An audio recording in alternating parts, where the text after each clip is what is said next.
Hand sanitizers have been provided at the National Assembly, and some lawmakers are either wearing gloves or face masks or both. Despite fears that members of the Senate Committee on Petroleum, who recently returned from the United Kingdom, have been exposed to the virus, the Senate is barely observing social distancing. The Senate goes into a closed-door session for about an hour, and afterwards, the lawmakers observe a minute of silence for one of their own, Senator Rose Oko, who died on Monday at a medical facility in the United Kingdom where she was receiving treatment. Amen. Then plenary is adjourned. The Senate further resolved to adjourn sitting for 2 weeks from today. Lawmakers in the lower chamber also observe a minute of silence in honor of the late senator. May the soul of Senator Rose Oko rest in peace. Then the Speaker vacates his seat to present a motion of urgent public importance for emergency measures against the coronavirus. To demand that the Federal Ministry of Health and the National Center for Disease Control rapidly scale up testing capabilities through the establishment of nationwide testing centers so that we may begin to determine the actual numbers of Nigerians who are already carriers of this COVID-19 disease. To direct the Federal Ministry of Education to immediately make available hostels in the now vacated federal government colleges across the country for use as emergency care centers and isolation units by the Federal Ministry of Health and the National Center for Disease Control. The motion is adopted, but not without some opposition. I object to the use of federal government colleges because the schools have staff quarters and they are not in good shape to be as isolation centers. Part of the resolutions is to invite the CBN governor to brief the House on the details of the central bank's policy measures in response to the COVID-19 outbreak. Thank you. The House also accelerated the passage of an emergency economic stimulus bill through first, second and third reading. So what this bill seeks in its provision is that if you pay for your employees, you pay your employees' salary, pay as you earn. At the end of the year, the government will give you a rebate of 50% of whatever you are paid. The emergency economic stimulus bill is expected to run from the 1st of March 2020 till the 31st of December 2020 and is subject to renewal by the President if need be. Terry Ikumi, Channels Television News.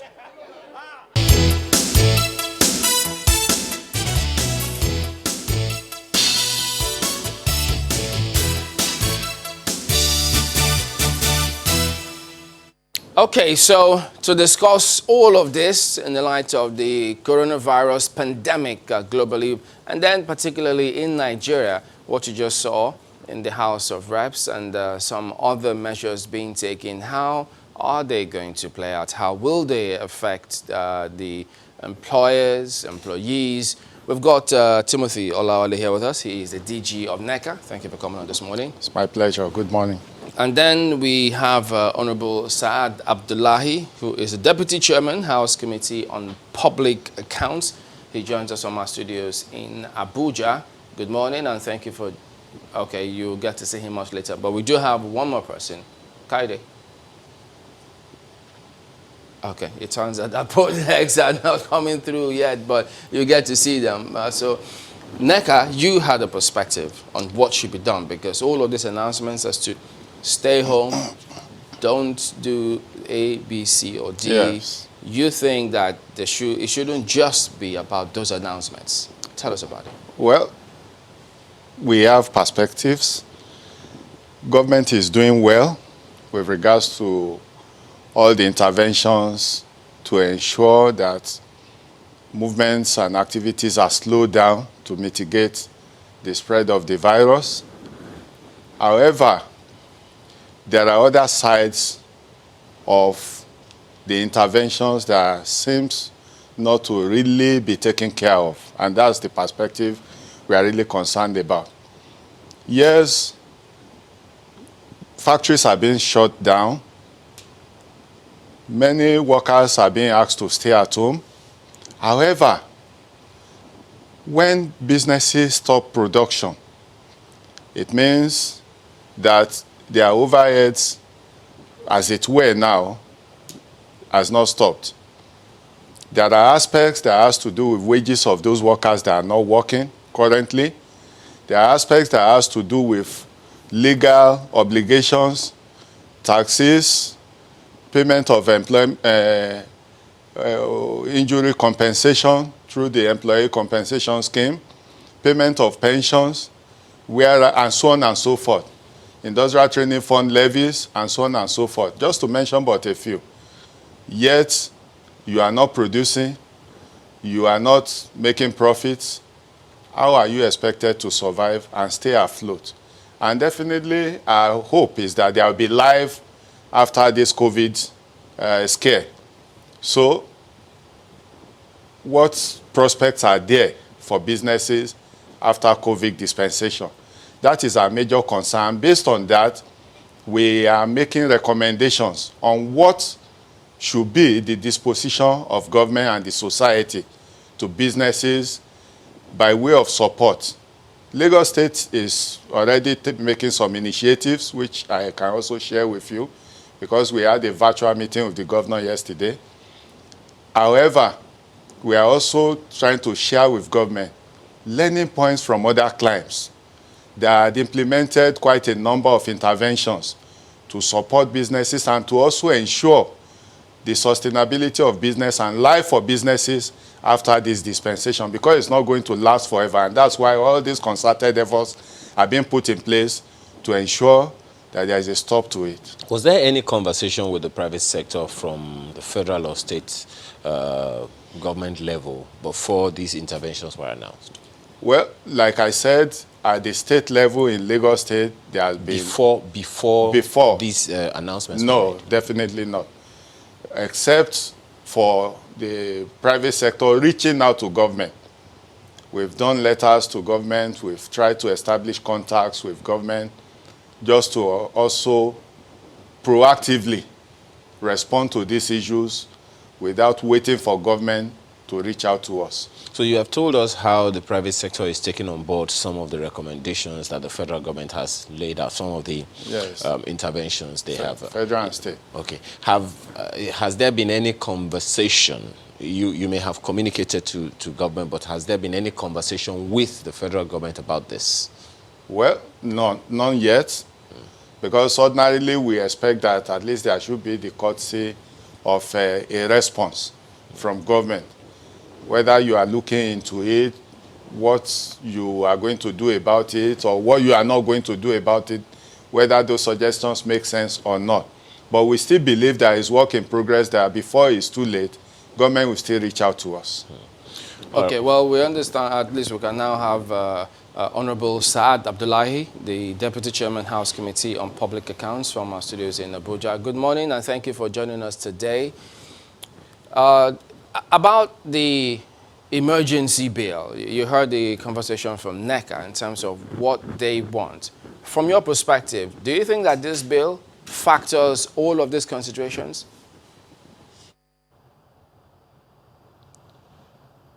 Thank you very much. The Economic Emergency Stimulus Bill is an effort by the House of Representatives and by extension the National Assembly to complement what the executive is already doing as regards the undesired consequences of the COVID-19.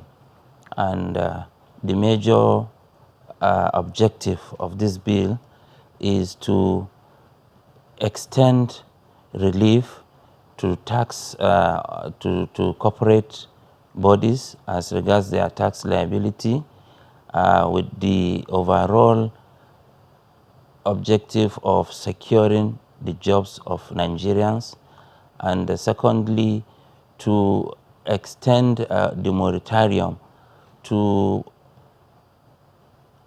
citizens who have been exposed to mortgages collected by them from the Federal Mortgage Bank of Nigeria, and to also remove import duty on certain medical equipments that are deemed necessary for the fight against this COVID-19. So essentially, the economic stimulus bill, this is what it intends to achieve. Is there any way that this economic stimulus bill that you just talked about factored in some of the concerns that the DG of NECA has just raised now? For instance, he mentioned the pensions of some of these employees, and he also mentioned the fact that in the event that some of them have some emergencies, the employers are supposed to pay some of these things to them. Is there any way that the bill, Emergency Economic Stimulus Bill 2020, factors in some of these private sector concerns? As you know, the Economic Emergency Stimulus Bill is a quick response to the seemingly negative consequences of the COVID-19, which we are all caught off guard, we are caught unawares. And for a bill to be as comprehensive as you are seeking, it has to be planned, it has to be pre-planned, it has to be very rigorous. But all the same, we cannot sit down and fold our arms and see the citizens of this country fall into jeopardy of losing their jobs, which supports them to sustain their lives. So we have to come with this as a first instance. And I believe going forward, if there is any need to come and reconsider or introduce new bills that will take into consideration the suggestions of NECA and any other stakeholder for that matter, the House is ever ready to do that. And even as we speak, yesterday, after passing the bill at the level of the House of Representatives, the principal officers of the National Assembly, including the Senate President, the Speaker, and other members of the body of principal officers, met with some key players of the Nigerian economy, such as the Minister of Finance, the Governor of Central Bank, the Minister of State for Petroleum, and others, to brainstorm and see how to come up with further government intervention as regards to the negative consequences of the COVID-19 on the Nigerian economy. All right, let me take a look at some of the aims and objectives of this particular bill, which says 1A, to provide temporary relief to companies and individuals to alleviate the adverse financial consequences of a slowdown in the economic activities brought on by the outbreak of COVID-19 disease in Nigeria. Then B says, to protect the employment status of Nigerians who might otherwise become unemployed as a consequence of management decision to retrench personnel in response to the prevailing economic realities, and it goes on. You've seen some of these. Yes. Do you think there's any need, areas that this bill hasn't covered? The objective is well laid out, and it covers basically what we are talking about. However, it's not far-reaching enough. It could be, but before that, most important, the Honorable has said there is work in progress, that there is still room for further inputs, and because of the speed that needs to be put to it, we can make information available to them and facts and figures and specifics that are missing in that bill. Such as? Like, for instance, like in other claims, like I said, there is what is called wage compensation interventions. In other words, like Highland, for instance, is paying 70% of the wages of workers that are at home, not working, while the employers are expected to pay 30% as counterpart funding. There are aspects that has to do with to encourage even workers or even the citizens at large to self-isolate, because for the reason of survival, many people will not want to self-isolate or make themselves available for quarantine. But for instance, in France, 310 euros or thereabout is being paid per week. Do we have that financial muscle to do the same thing? I cannot speak for government with regards to that, but those are ideas. It might not be as much as that quantum. But the important thing is that there must be some sort of because it's called stimulus package. There must be some sort of offer on the table to say, look, we want you to lay off activities. And this is some sort of palliative or succor to encourage you to do that. But this bill is actually targeted at relief on corporate tax liability, Yes. suspension of import duty on selected goods, deferral of residential mortgage obligations to the FMBN, and a number of other institutions like that. This is targeted at the organized private sector, so to speak. Which is commendable.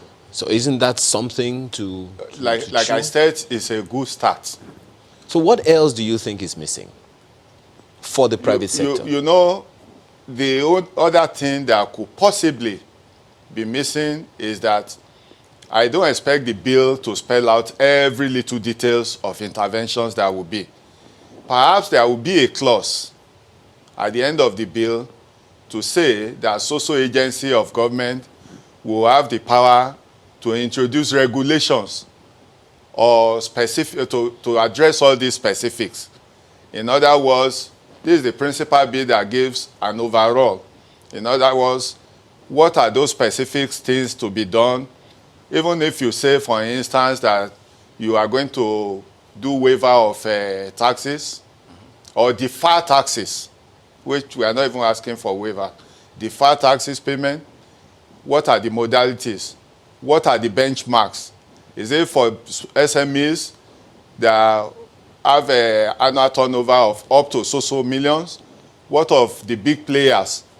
What attracts what with regards to your stimulus package? So all these details, how are they going to be factored into it? Probably there will be further release of regulations or whatever name is going to be called. Did they reach your group, or do you know any group that was reached before this bill came up or after it came up? I am not aware of any group that was reached, but I just assume because of the urgency that is involved, they use their discretion and initiative to start something.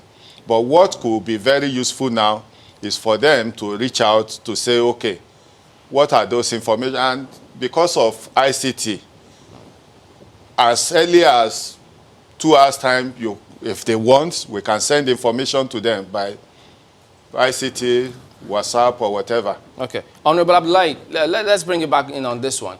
Well, yes, indeed, it's good to start something, but they just thought that, for instance, we know we have a huge informal sector.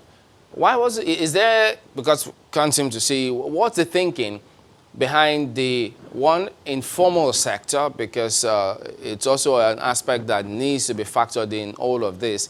And then we also do know, when you talk about federal mortgage, what about individual mortgages? How are they also going to be factored into the scheme of things? Because we know in other claims they say, well, federal, and they're working to get into individual, those who have the private sector mortgage as well. So will there be considerations concerning these two areas for a start? Thank you very much for that question. When we were debating the principles of the bill on the floor of the House, some members actually were concerned about individual mortgages or even individual loans. But what we felt was that we are not out to regulate private business. That is why we restricted ourselves to areas where the government has a direct bearing on, and that is the issue of tax relief, moratorium for mortgage holders, and import duty reduction on certain items.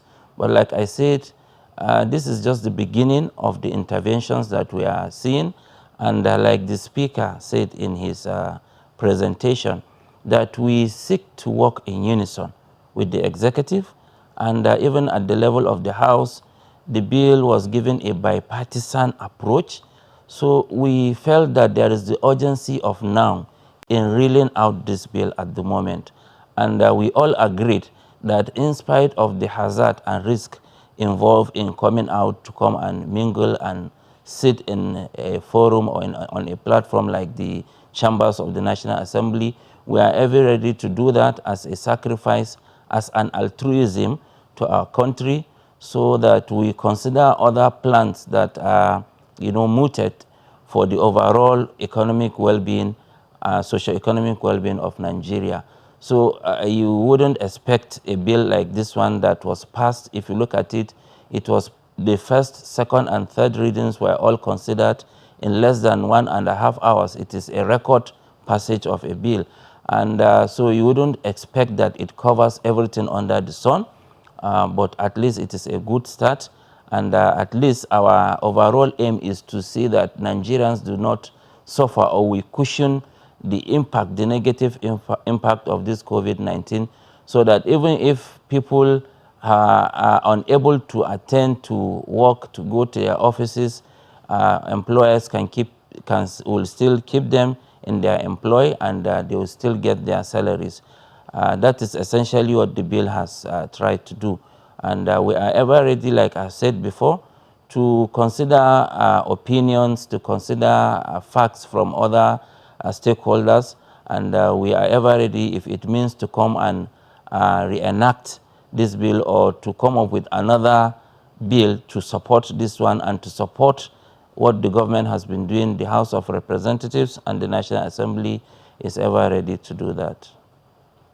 When is the House, because I think that there's a 2-week recess at the moment, so when is it likely that the House will take more recommendations? And secondly, what do you personally think about those who suggest that for purposes of encouraging social distancing as well, as you also alluded to, the telecom firms, something needs to be done?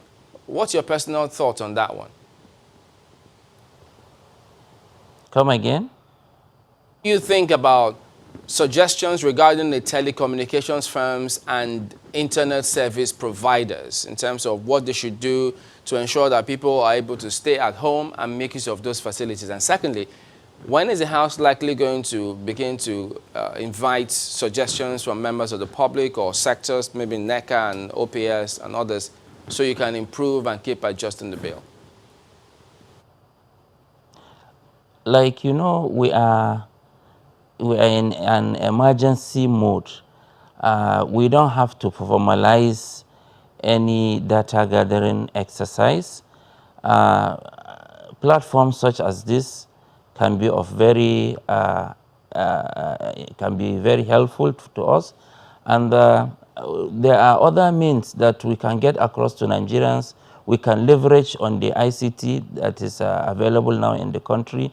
And like I said, the government on its part is also brainstorming, trying to come up with certain policies, with certain measures to combat this negative impact of COVID-19.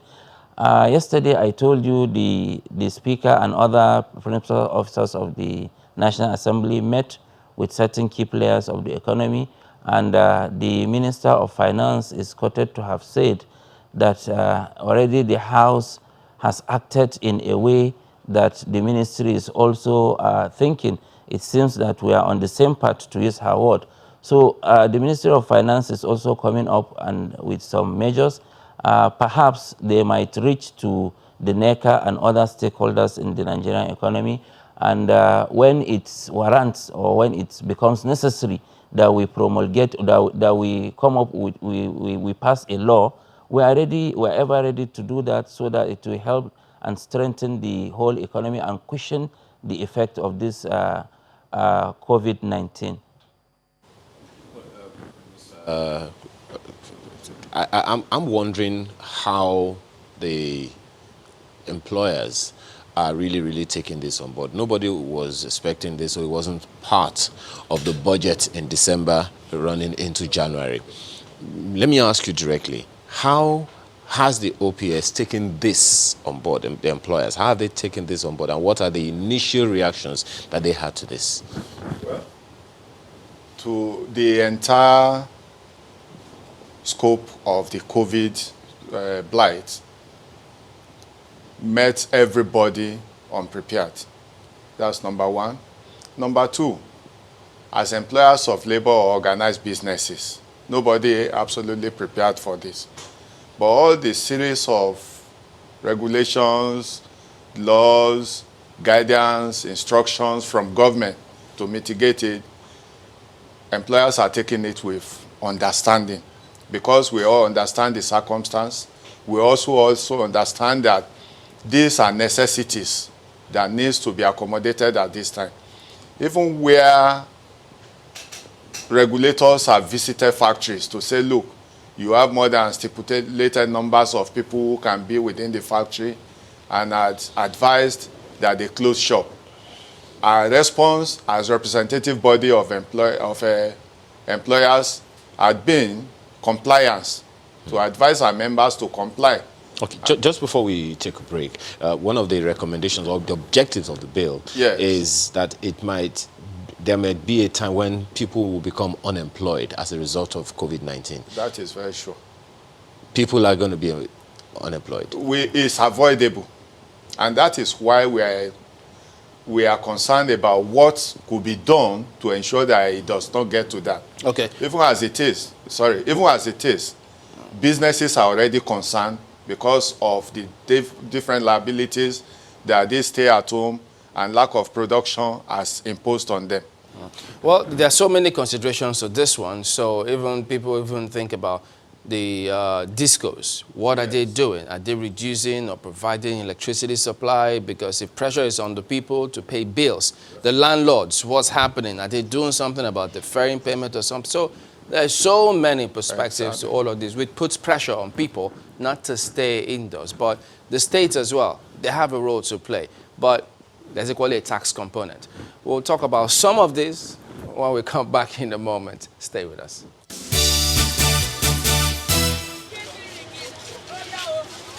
The large crowd is occasioned by the state government's directive that all markets and stores trading in non-food and medical items to close for 7 days in order to control the possible spread of the coronavirus. What Sanwo-Olu said, he said stores, but he specifically said that food market will still be running. But to be on the safe side, because I don't know what will happen next, I had to be here today. So what are you stocking up? Food stuff, of course. Even if we are on lockdown, finally, our belly cannot be on lockdown. The experience is not what many expected. Prices of food items have gone up owing to increase in demand. A lot of people, because of the news, I think that markets will be locked from tomorrow. Everybody wants to get whatever thing they need to get today. Even the tomato section, basket that we learned was 4,000, 6,000 yesterday. Today it sells for, I think, 14,000.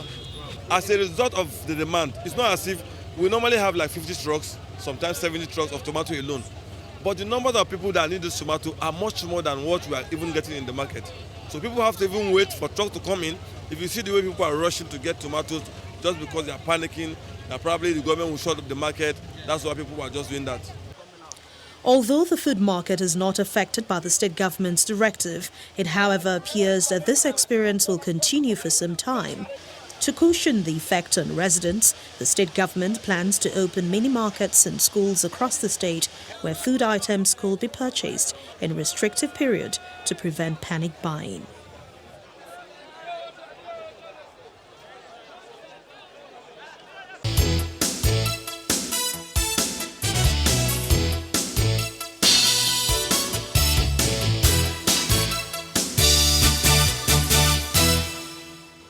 Welcome back. Well, the total confirmed cases for coronavirus pandemic in Nigeria has risen to 51. So the active cases, you now have 48. The total discharges still remain at 2, and the total death is still 1, thankfully. But if you look at the breakdown, Lagos has 32 cases. The FCT has 10.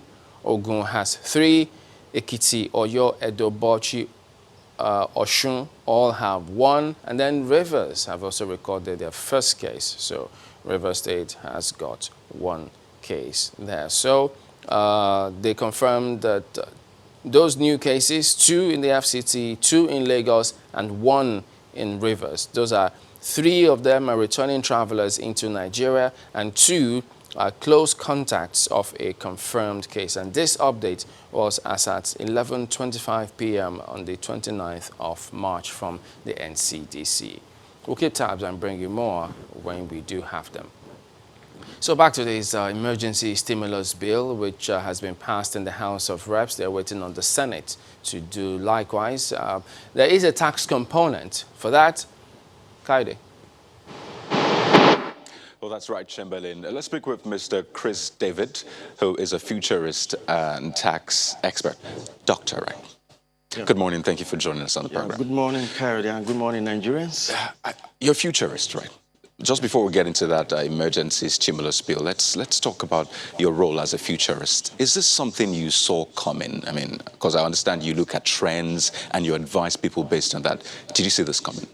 Well, in the practice of futures, we have three time horizons. You have the possible future, the probable future, and the preferred future.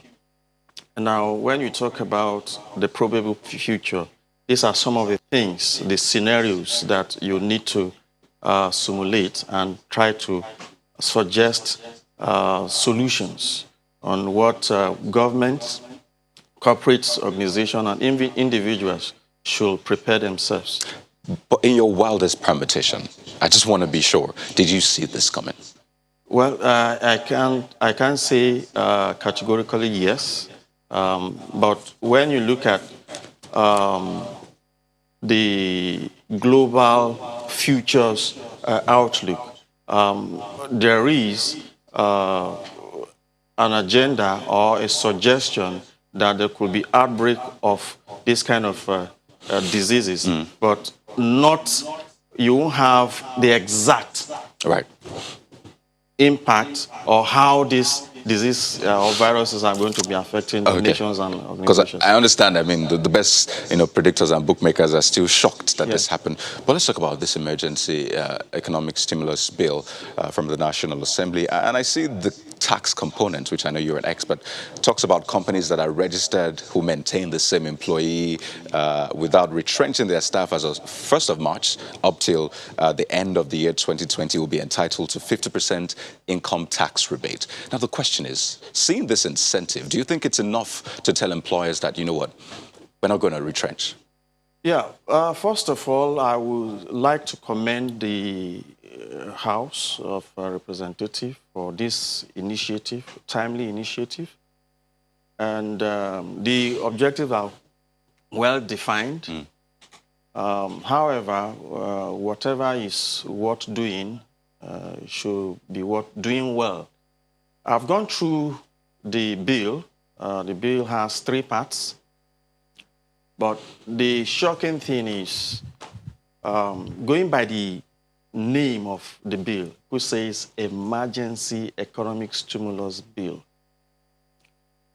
is that when you read the bill, you discover there is nothing really emergency in the provisions.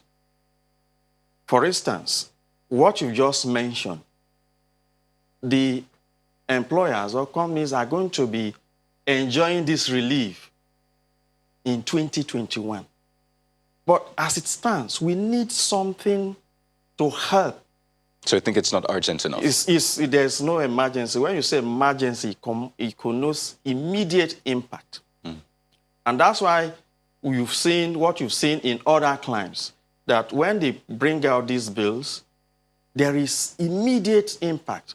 What is made available to companies, what is made available to individuals, and what's made available. Okay, for instance, now this bill only covers, is talking about employment.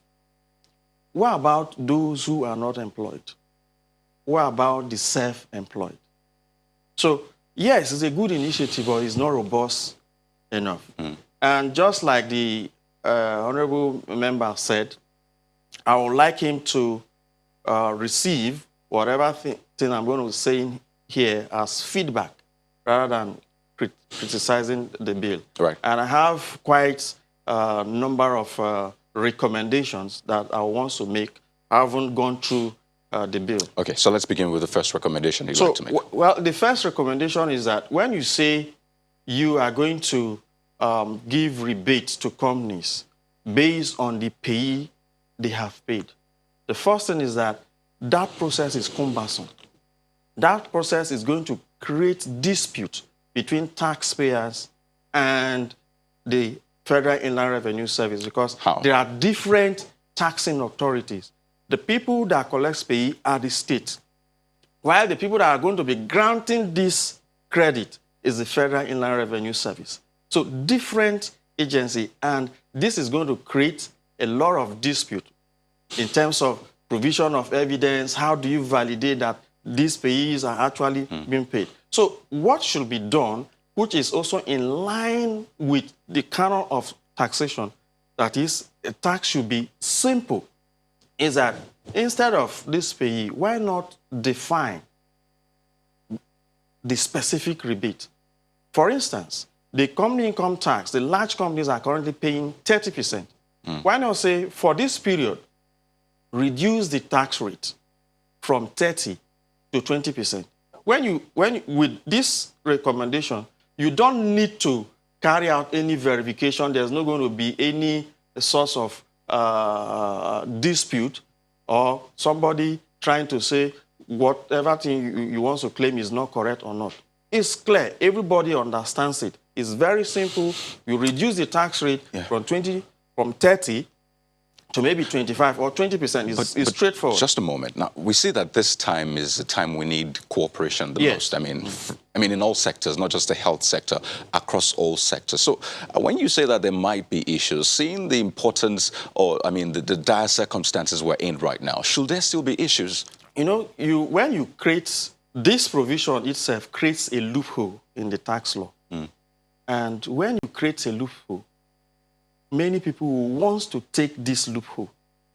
And that's why you need to nip it at the bud. When you are drafting or you are designing your tax policy, you make sure that you don't create that loophole for people to exploit government. When you say many people, who are these people? Taxpayers, because when there is a loophole in the tax law, it is legal for people to exploit such loopholes. In this case, the companies. Yes, the companies.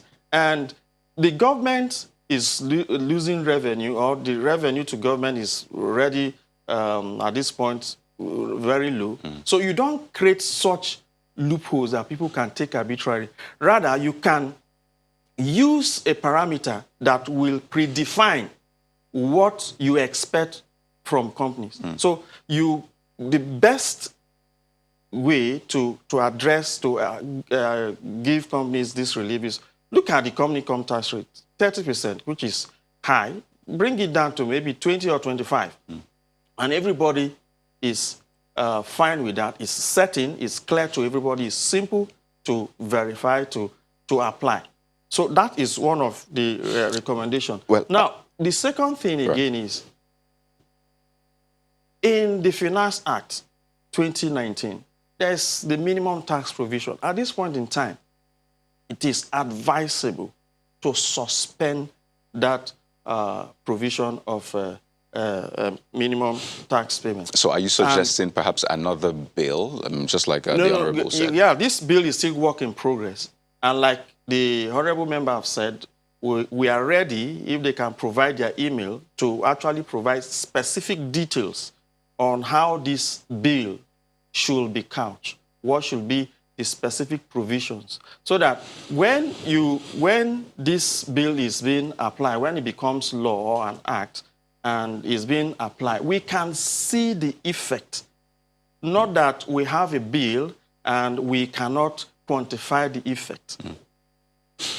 So let's take a look at this we talked about the tax component. There are other issues. There's the mortgage, talk about mortgage, talk about imports when it has to do with, medical equipment and what have you. And question ties back to the first question. How far-reaching is this? You think that this is not emergency enough, but in the light of where we are right now, how much of this crisis do you think this can contend with? Well, like I said, the bill is not robust enough. You cannot isolate those who have federal mortgage and live in the other private mortgages.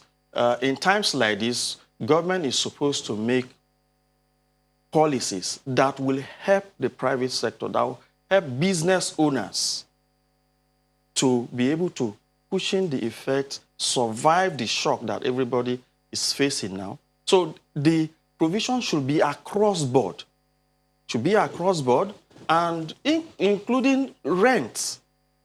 Rent, both residential and commercial properties, they should also have a form of provision or a relief. For instance, if you make a provision and say that from maybe next month or so, there should be 50% reduction in rent, while the rent owner or the property owners are going to also enjoy tax rebate or relief. Because we've seen that happen in some other crimes where they say, since you're not making money, there's no point paying rent. Yeah, paying rent. Absolutely. And these are some of the things government needs to do, and this thing should be holistic. Not that we begin to pick things in pieces. Let's look at the economy holistically and make sweeping recommendations or policies that will actually keep everybody afloat and jumpstart the economy once this Let me add this pandemic before we go to my colleagues. Now, there's been this talk about paying some form of stipends to individuals or families. I mean, we've seen it across other countries, be it 5,000. Some started saying 2,500, some said 5,000, now 10,000. Is it something we can achieve? Mind you, we know that revenue has dropped, and people are saying, can government afford this? But can we? Well, in times like this, government needs to come up with measures. Let us be bold, take decisions that will affect life. The CBN has made several pronouncements. However, people are hungry. There should be provisions for food. I listened to the Lagos State government say it's decentralizing market. It is people that have money that can actually buy. Now, what I'm saying is that, yes, this policy are good, but they are not far-reaching. So we need to make holistic provision, policy that is designed, that is taking everybody on board. This is the time to actually re-examine the 2020 budget. I know there have been a reduction. Yeah. There have been a reduction in capital expenditure. But I still feel that... And the benchmark for oil, too. Yeah, I still feel that even in the overhead expenditure, this is the time for us to reduce some of these expenses. And there has been clamor for government officials to reduce their allowances and pay. This is the time for them to also think it's right for them to accommodate Nigerians by reducing the pays and allowances. I think I heard one of the state governors saying, for now, let's hold on the minimum wage and even other allowances. But let's go over to my colleagues. Chamberlain, I think he has a question for you. Chamberlain. Okay. All right, I was going to talk about the rent. But since NECA had a meeting with Lagos yesterday, so I might also just ask him, well, he did talk about the rent. Yes. So I think the states have power, state houses of assembly. Yes. Did that question come up? Is the state assembly going to do anything about doing something about rentage for people? No, it never came up. The focus of yesterday's meeting with His Excellency was basically to ensure that if you are going to ask people to stay at home, how are you going to ensure that there is constant supply of essential commodities, food, and medicines, and all those key products that are supposed to ensure and sustain their welfare. Then secondly, another objective of it was to also say that as businesses who have responsibility to ensure constant flow of all these essential goods and food items to households, what is your stock level? Do you have enough stock to last, say, 3 months, or let's have a projection? What are those challenges that you are actually facing presently in continuing to produce without compromising those safety and health issues? And in the event that You are not even facing challenges now. What are those likely challenges that you're going to face? And what can the state government do to help overcome those challenges? Which was very constructive and very helpful yesterday. But at some point, they're going to bring in the rent matter. But yes. Pardon me, I need to get to the honourable member. So hopefully we'll still come back to him. Don't worry, just hang on. Well, Honourable Saad, you heard suggestions from Chris David and DG of NECA. First of all, they wonder the emergency nature of this bill. Why does it have to wait until 2021? Why not this year? Because this is when this is biting. Thank you very much. Like I explained earlier on, when we say emergency, it means it's something that just came up abruptly, something that is very sudden, something that you don't need to wait to have all the information for you to take action. And like we all agreed, it is better to act than to wait without taking any action in order to give assurance to the citizens of this country. And that is what the House of Representatives just did. We took an action in the hope that it is going to guarantee a minimum confidence in the system by giving a kind of a motivation, if you like, to the companies, by giving them assurance to the corporate bodies to retain their workforce, because we are all in agreement that this COVID-19 has, or it has a seemingly negative consequences on not only the Nigerian economy but the global economy. And when you have this kind of situation, it is bound that certain jobs will be lost, there will be job cuts, there will be loss of revenue, there will be a lot of undesired economic consequences. Now, in order to put a cushion to these negative consequences, we came up with this bill at the first instance. And I believe all the information I'm getting here, they are takeaway that we are going to see as a feedback, not as a criticism. It is an emergency period. We have to take action. We have to give a certain level of confidence to the system. You remember in the United States during President Obama, when the financial crisis was on, the problem was not solved by just only one bill.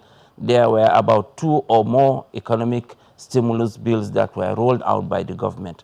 And like I said also in the beginning of the program, this is like a complementary action taken by the House to what the executive has already been doing. Don't forget, the governor of Central Bank has also made certain declaration, I think some certain amount of money to the tune of about 50 billion naira has been set aside to intervene in this period, in this transitionary period.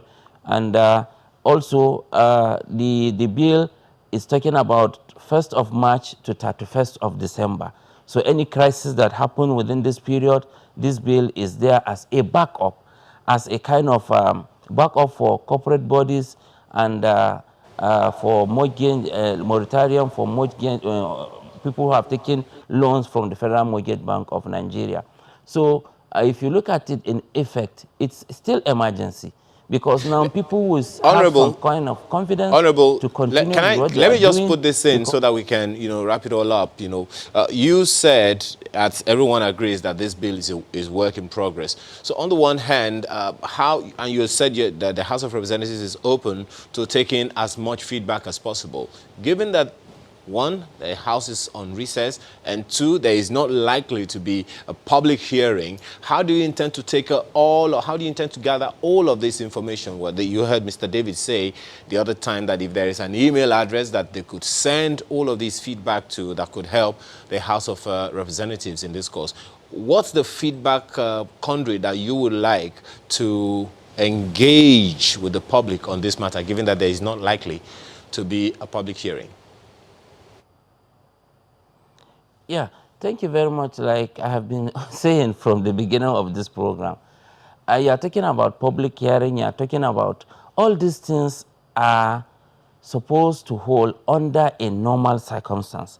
Don't forget, the single major advice that we have from the experts as regards to fighting this COVID-19 is the code of social distancing.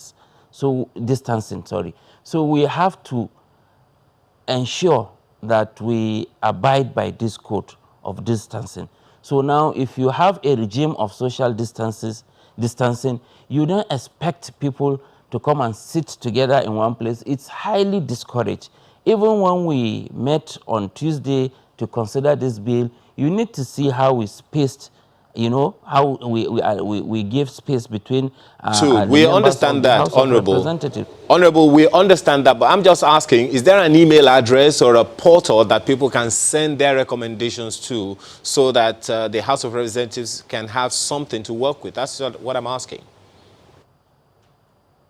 Of course, definitely we are going to make available certain emails. Like I said, I'm going to report back to my principals, and we are going to make available certain channels of communication that we can be able to be accessed even while this COVID-19 and the social distancing regime is in force. So that is not a problem at all. We have been the people's house. We have been very open.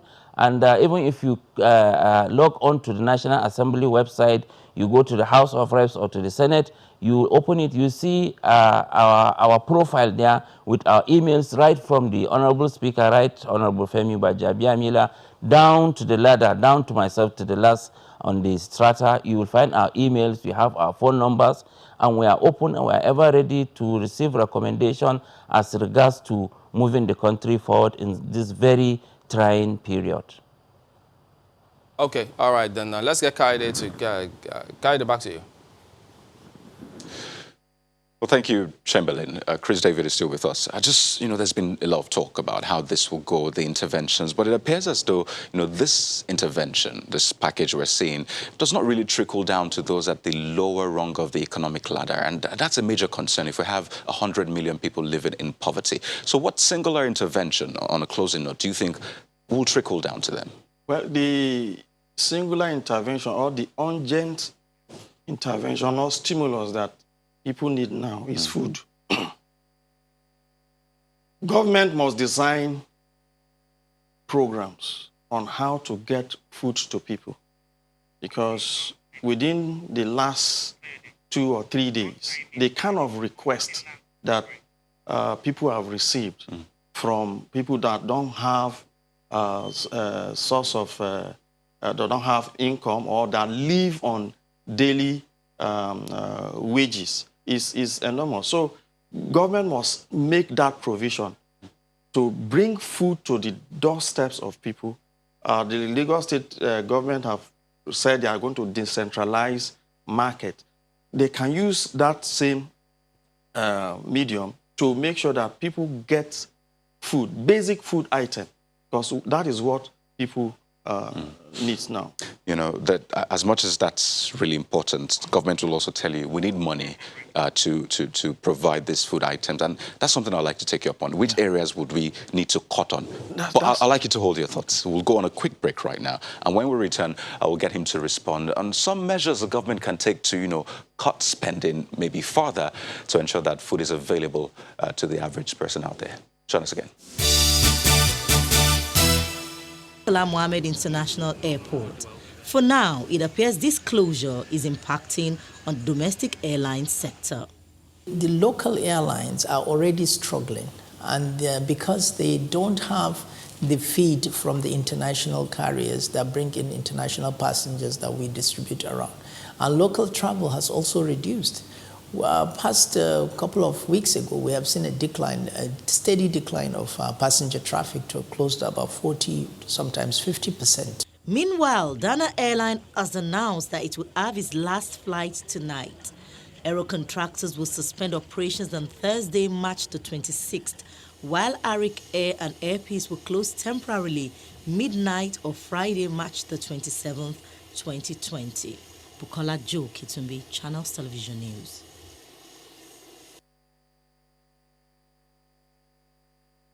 Coronaviruses are a large family of viruses that cause illness ranging from the common cold to more severe diseases. The current outbreak, COVID-19, is a new strain that has not been previously identified in humans. The incubation period is between 1 to 14 days, most commonly around 5 days. Common signs of the infection include respiratory symptoms, fever, cough, shortness of breath and breathing difficulties. In more severe cases, infection can cause pneumonia, severe acute respiratory syndrome, kidney failure, and even death. Basic protective measures against COVID-19 include frequently washing your hands with soap and water. In the absence of soap and water, thoroughly clean your hands with an alcohol-based hand sanitizer. Maintain social distancing, at least 1 meter. That's 3 feet between yourself and anyone who is coughing or sneezing. Practice respiratory hygiene. Cover your mouth and nose with your bent elbow or tissue when you cough or sneeze. Then dispose of the used tissue immediately. Avoid touching your eyes, nose, and mouth. Greet people with a wave, a nod, or a bow.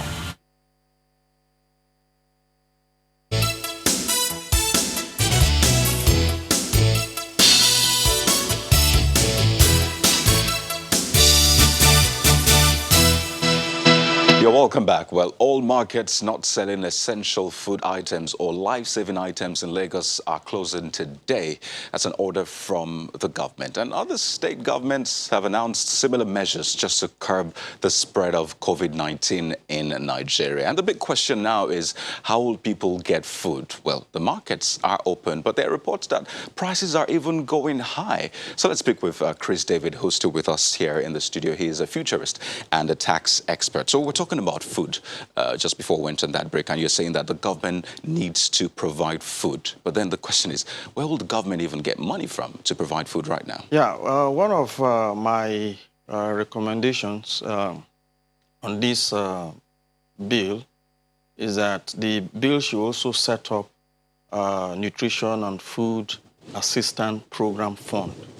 That fund will be an organized pool where companies and well-meaning Nigerians can donate to that fund, and with the pool of funds, they can now use it to buy food, basic food items, and that can be distributed. So this also should not be left to the government alone? No, it should not be left to the government alone. Right. And, you know, for some time now, the CBN have been doling out money or loans to farmers. It is this time we need to call on those farmers too, because they already have the records, to make food available at reasonable prices, so that the price of food will not hit the roof. Right. The other thing too that we need to do is the CBN. I think this is the right time for CBN to actually address the interest rate in this country.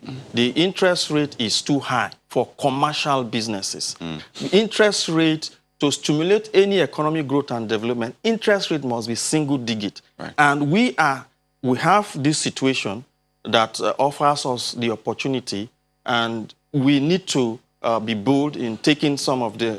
and make those moves, right? These decisions. One more thing I'd like to do, because you're a futurist, I'd like to also lean on your expertise, maybe. What do you see? What do you see in the future for this next 2 months, 3 months, on a final note? Well, definitely, the economy is going to be worstly hit.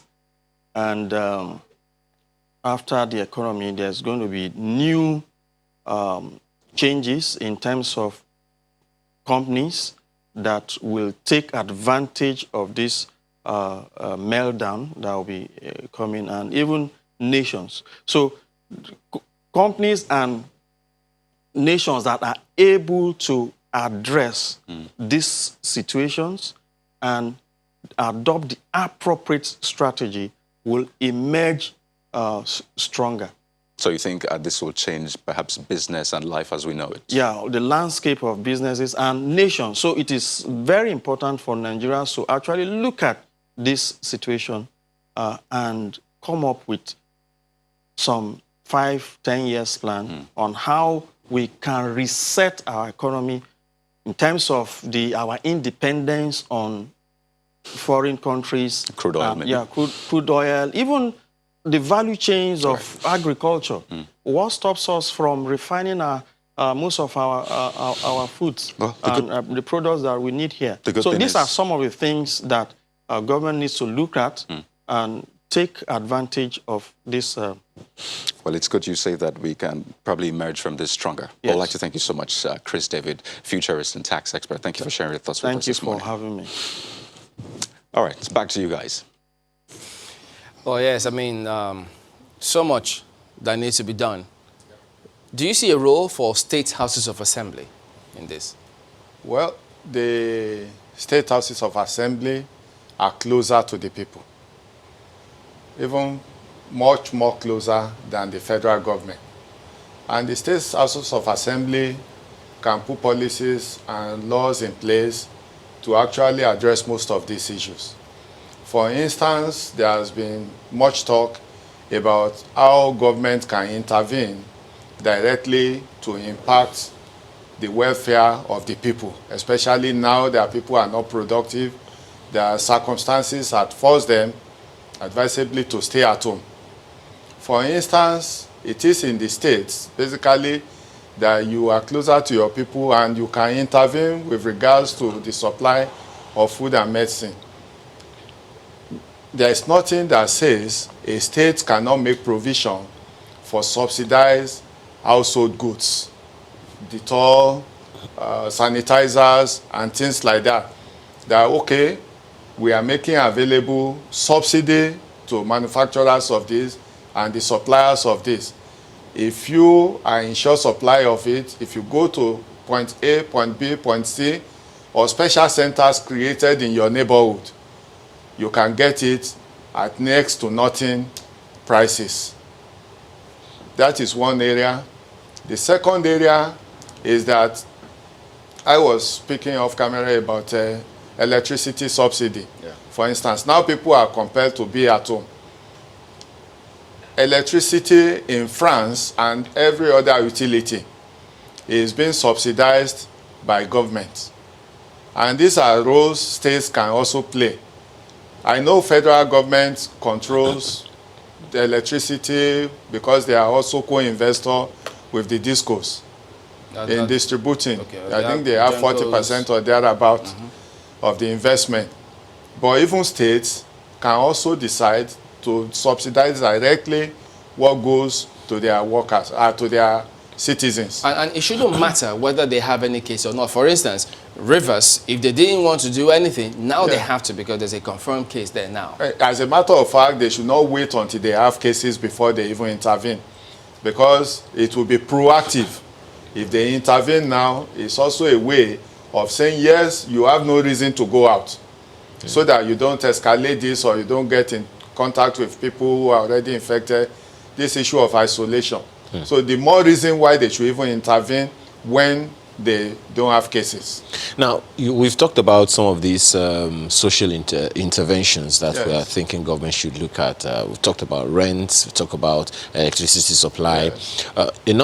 One of the things that a number of people might be asking is, how will this work, given that there seems to be major faults in our social structure, in the way our social structure is presently, designed? How do you think this can work? Do you think it can work at all?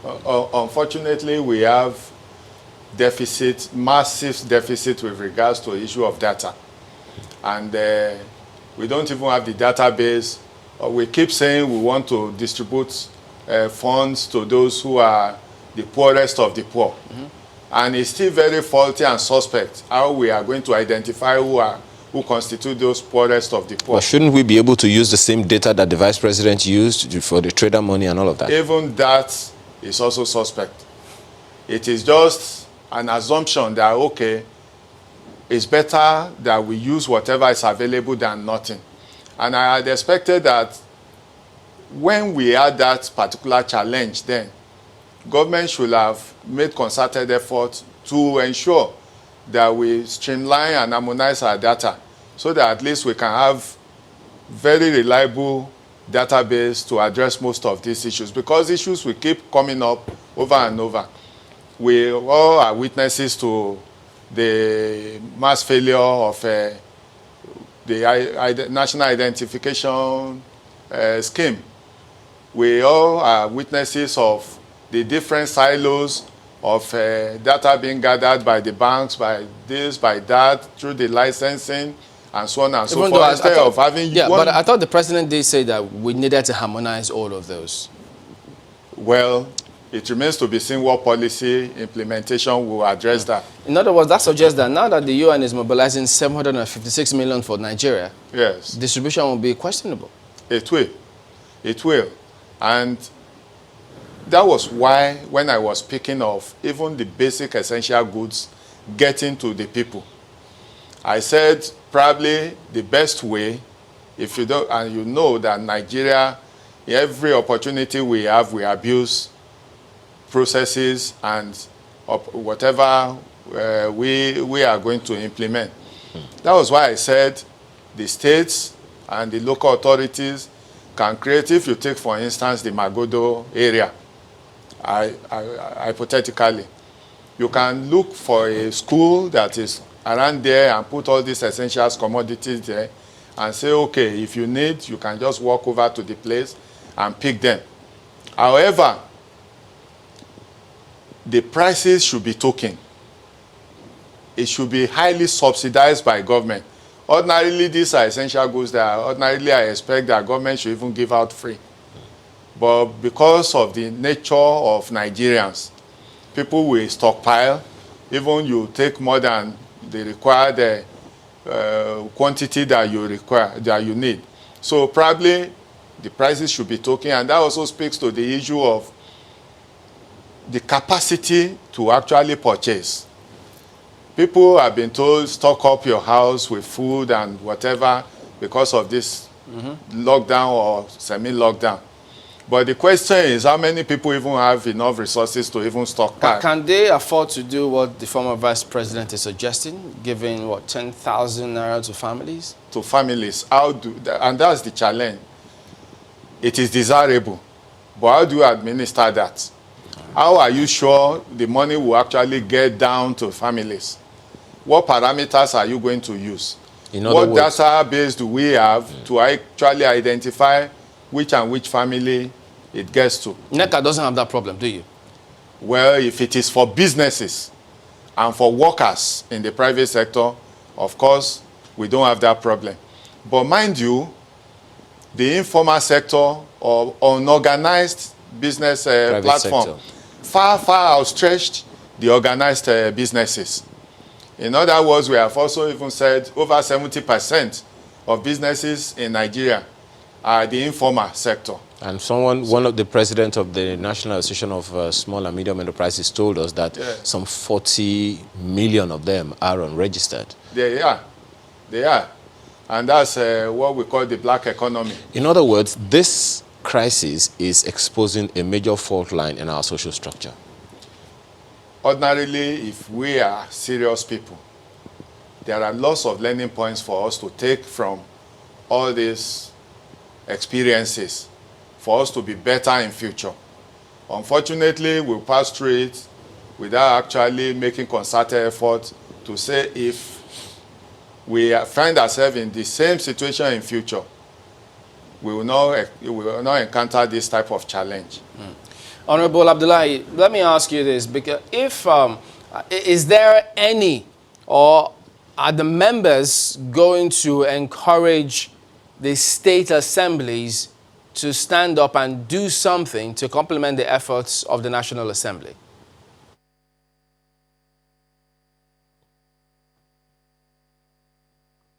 Yeah, well, go ahead, please.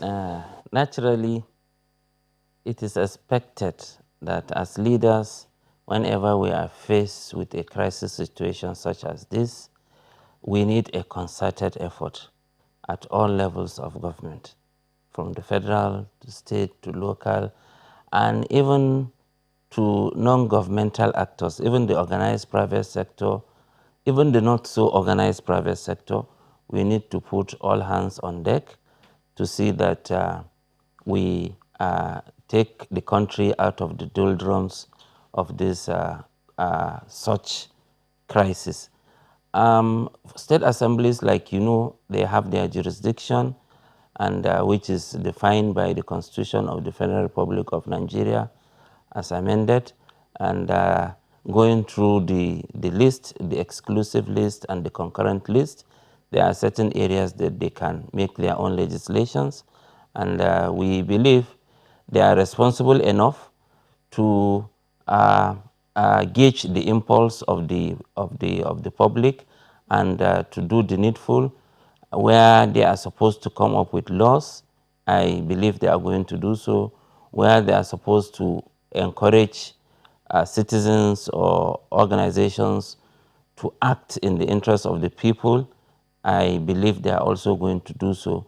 And where they are even going to advocate or serve as agents of bringing the society back to normalcy, just like the National Assembly is doing, I am of the strong opinion that the state assemblies are going to do that.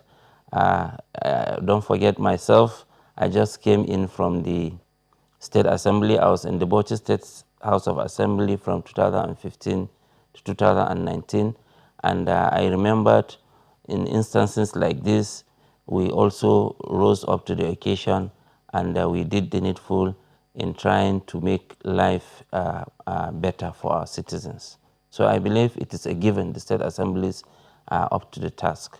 And also, I also want to re-emphasize that this economic stimulus bill that we have been talking about, my other colleague who just left, the futuristic, the tax expert, was talking about, it's a cumbersome, it ought to have, for example, say the company income tax has been slashed by 10% and what have you.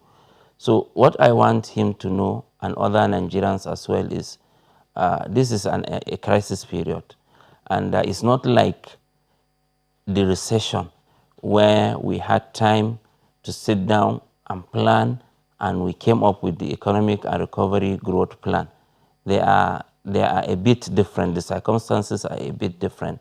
So, and for you to come up with laws or plans that are very far-reaching, you need time, you need data, you need a lot of information and what have you. But what the National Assembly is trying to do by passing this stimulus bill at the level of the House of Reps, awaiting concurrence from the Senate, is to make sure that Nigerians are not left to their fate, especially in as regards to employment, as regards to mortgage obligation, and even as regards to the necessary items we need to fight this scourge, because it is not only in Nigeria, it is even a global problem.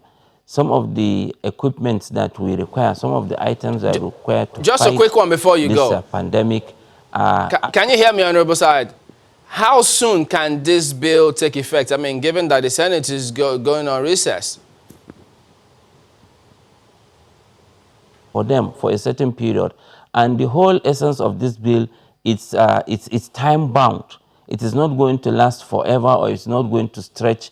No, it is time bound. It's supposed to lapse by the 31st of December.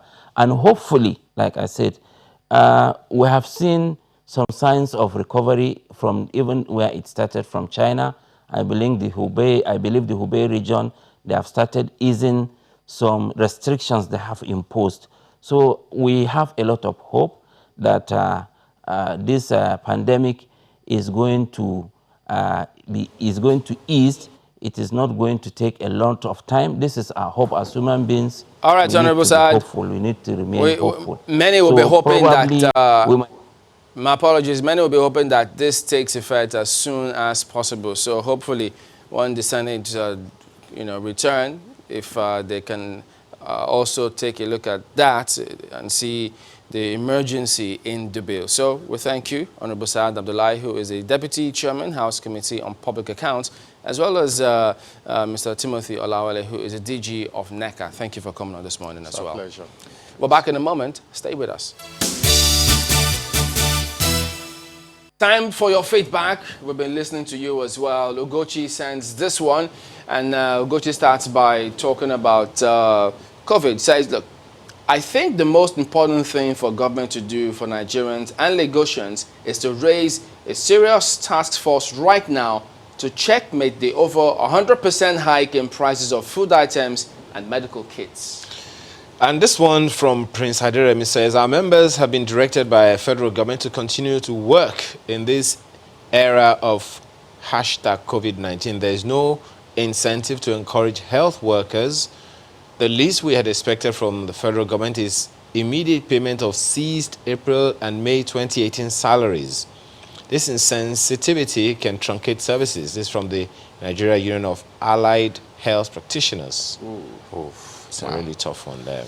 Well, take a look at this one from Adedola Akiemi, saying the government should use BVN to give stipends to individuals who will now use it to buy essential needs provided by government for the masses. This is so as it is the only means of data to get individuals. So what about people without BVNs?